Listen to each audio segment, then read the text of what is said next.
Okay, so without going into detail, this bit, there's two bits here that I had to connect back together like a jigsaw puzzle. So I used like brick and tile and stuff just to pack it up into the right shape, and then I taped it, and yeah, so hopefully when I flip it over it'll give you some idea of what I have to do. There was a crack here, so that was the first tape I did just to get the form. There's a piece of plastic missing in here, but that sort of gives me a little bit of an idea of how the fiberglass is how I'm going to build it on the inside. It gives me a little bit of an idea on the outside how, you know, it looks. And let's face it, I'm going to have to use some artistic interpretation because I'm not going to get it perfect. But hey, this is Hopper, and Hopper is unique. So that's how it's going to go. Anyway, I'll show you the flip side. I'll use two hands to do that. Hang on. Okay, the flip side gives you a better idea. So we've got a piece here. That's a separate piece that came apart. I'm going to have to do little bits where it joins, where you can see where it joins. You can see here, it marries up very nicely here. Over here, it marries up nicely under this piece of tape here. I can't do it all at once. This bit here is completely missing, so I'm going to have to build that back. This is the bit I was talking about before that I have to build up. So once all that's glued and set, I can start building this piece in.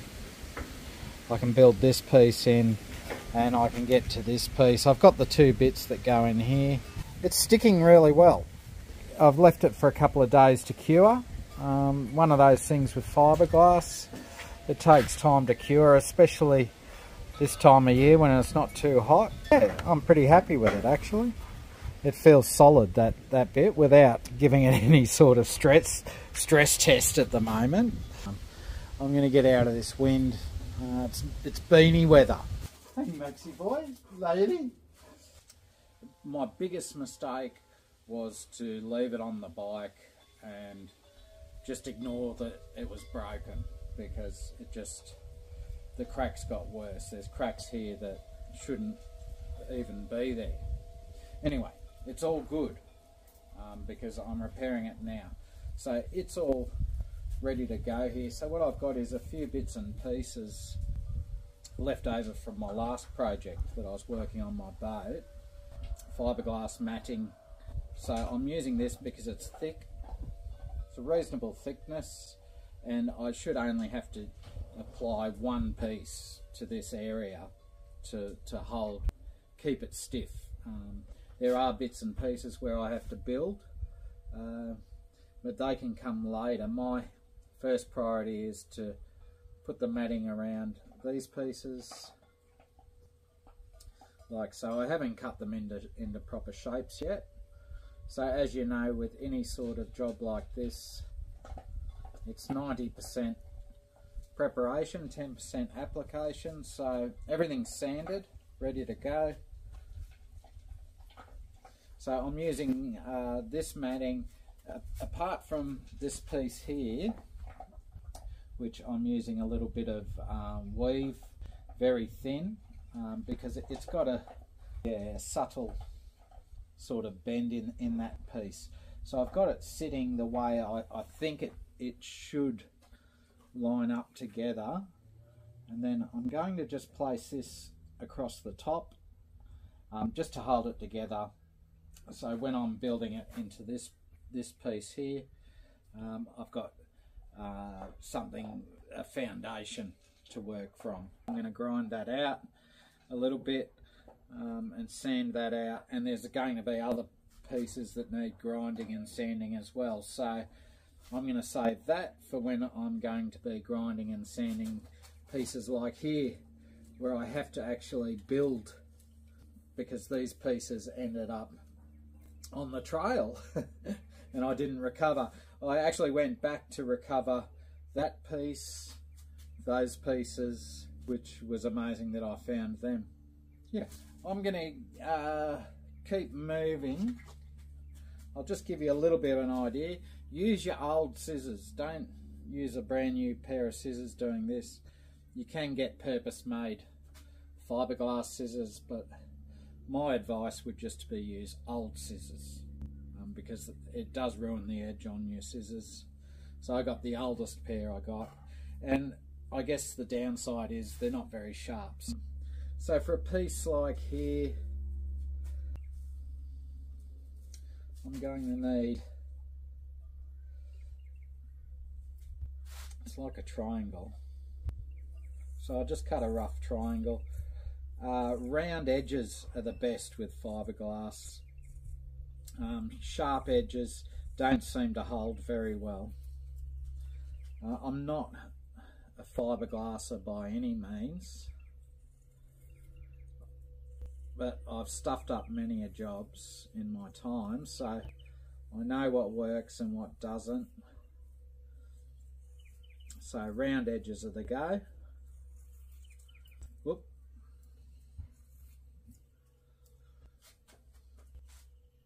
And that gives me a piece to throw in here. That's nice. So I've got another little crack there. So what I'll do is I'll get a piece that was an off cut. I'll just round the edges around a little bit.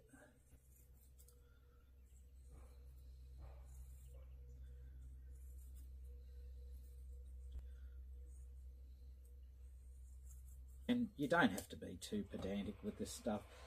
You just got to remember what you put in stays there. Like, there's no way I'm going to sand all that out. If I wanted to sand that back, it would be a real mission. So I've laid that down, so that's where it's going to stay. All I have to do is just grind back this edge here and probably dig a little bit of the resin out of there. And as I have to build onto that, it doesn't matter if it comes over a little bit. I could probably put a bigger piece there. Actually, it wouldn't be a bad idea, because then I can build onto it from the other side. So I'll grab this piece. I'll just round off the edges. And that's the best way to go with this stuff, is just start by rounding off the edges. You don't really want to take a long time working it out, because one cut will ruin it. So you just round off the edges and it gives you a little bit of an idea of where to cut next. Okay, so I can cut, this has to be curved, so I can go around like that in a curve and keep the curve going, come back on itself like a little yin and yang. Keep the curve going, round edges, like so. And that's a good little piece for there. Okay, I could have done a bigger piece here, but because of that angle, I don't really want to encroach too much into that area, because I need somewhere to stick the fiberglass when I come through on that angle there. So I got this little piece up here. That's pretty close to perfect, actually. So what I'll do is just round that off. And all these techniques I learned off YouTube a few years ago when I needed to repair my boat. That's potentially another channel in the future. I'm just concentrating on my Kwakasaki channel, which I'm really enjoying doing. I think as I get closer to retirement, I'll probably do a bit of gardening on the property. There'll be the boat. There'll be all sorts of things. I'm a remedial practitioner, so I'll probably do holistic remedies, natural healing type stuff in the future, but at the moment I'm doing this because I like this. Yes, I do. So this crack goes right up around the corner, so I can push that right up into that corner there, and I can do these bits later, really, because that's all taped together. I'm not going to get it perfect the first time, and I don't want to put too much into it, because if you don't get it right, you have to take it out, and it's a real pain. Excuse the noise from the highway, or the highway. Yeah, it's not a highway. That's got a good bend in it. I'm probably better off using some of this stuff for there, this weave, but this might be better just to get that bend. See there's paint. I didn't sand there. I really have to go over that with a bit of sandpaper. The only thing I do know about fiberglass is it's got to be wet and there's got to be no air bubbles in it. So I'm happy with that bit. So I've got a good start there. I do want to get this set up. I've got these bits and pieces.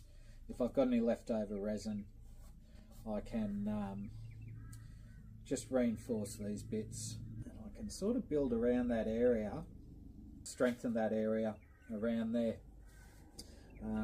I'm going to have to sand a bit there. I don't know why I didn't do it with them off. I've done all these bits. I don't know why I sanded all that and not here. You get that, and I need to sand there too. Anyway, life's good. Whoop. And the more you buy, the more mix it up well. And because of the cool weather, it's not going to go off real quick. The slower things take to cure, in my experience, the better. You don't want it too hot. If you put too much hardener in, it will go off really quick. Isn't such a bad thing. Okay. So, I wiped off with metho first. Some methylated spirits just to sort of clean up the surfaces. Well, I want to get that one done today because of the angle and the difficulty it was to get it sorted. So I'm getting my flexi bit, and that's just going to go over the join. Just make sure that is saturated. So I'm going to go with the biggest one first, and instead of putting it on there and painting the fiberglass onto it, I'm going to put it in the fiberglass and let it soak, saturate it in here, and that way I know it's wet. This is the trouble I've had in the past with fiberglassing, is getting that matting wet. Check it out. Okay. Huh?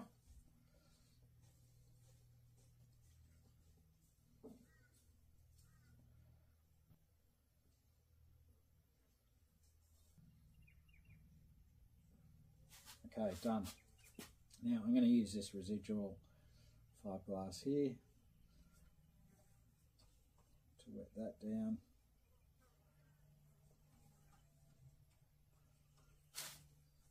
As I've got a piece going into there.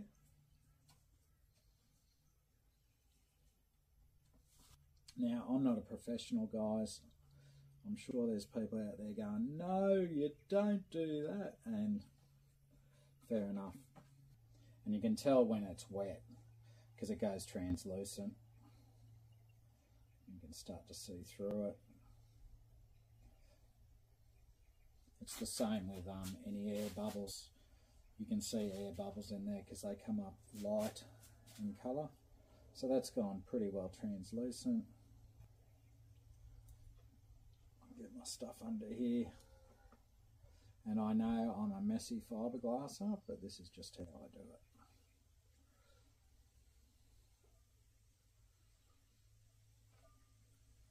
And I'm not a fiberglasser, to tell you the truth. This is a backyard job, fix-it job. I had the fiberglass.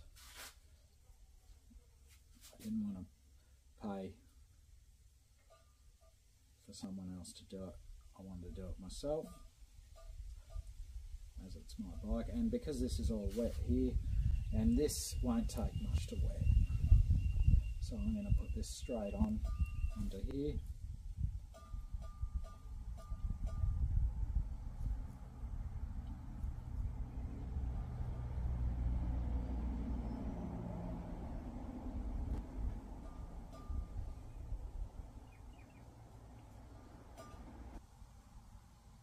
And see, it's not wet there. Nice and wet.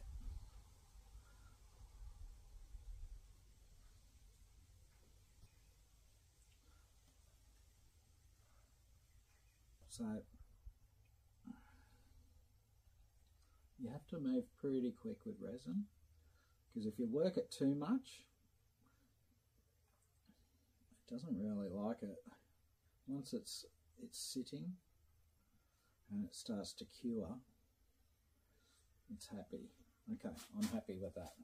So next is this bit here.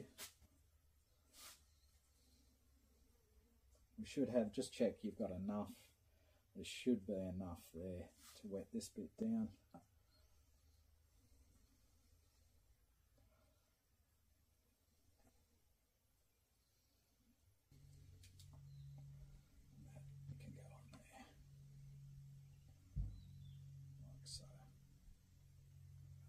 Nice. I'm happy with that. See how it's white in there? That's just a little bit of air. It mightn't be wet enough. Just make sure you get rid of those white bits, because if you don't, they're the bits that are going to crack. Feel that starting to cure already. So I'm just making sure, because that's quite a large size, I'm just making sure that's right.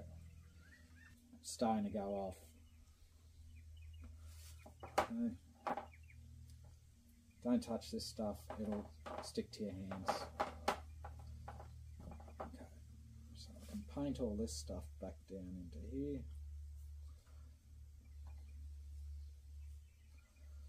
Where that crack is.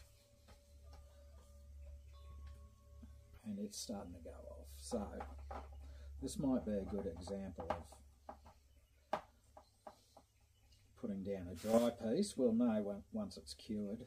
See that? I don't think there's going to be enough to fully wet this, but we're going to do our best. We'll stick that in here.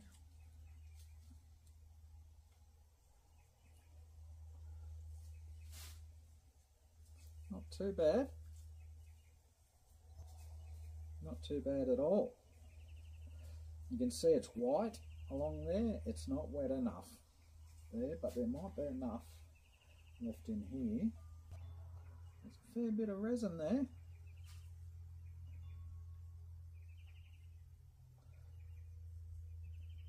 I'll dab it in. Try and get rid of that air that's in there. We've got some extra resin here,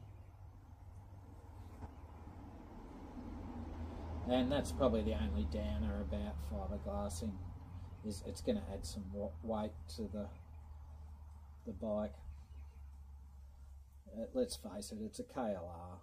Right? It's never going to be a lightweight bike. It's built like a brick dunny. Look at it. Right?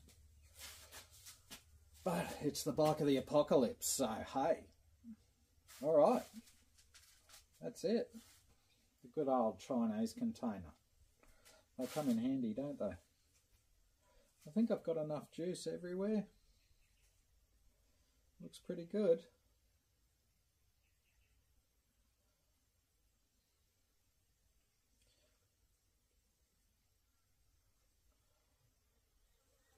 That's good.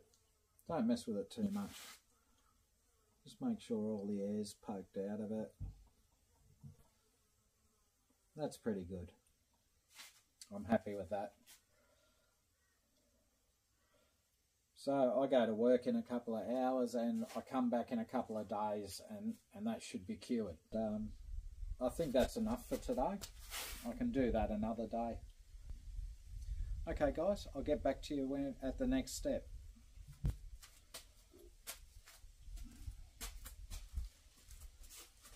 So it doesn't matter how careful you are, you always get this stuff on your hands, and seriously, it's crap. So you don't really want to touch anything like cameras until you clean your hands. The best way I've found is a bit of vinegar. I stay away from soapy water for a while. I like to get off my hands with a rag.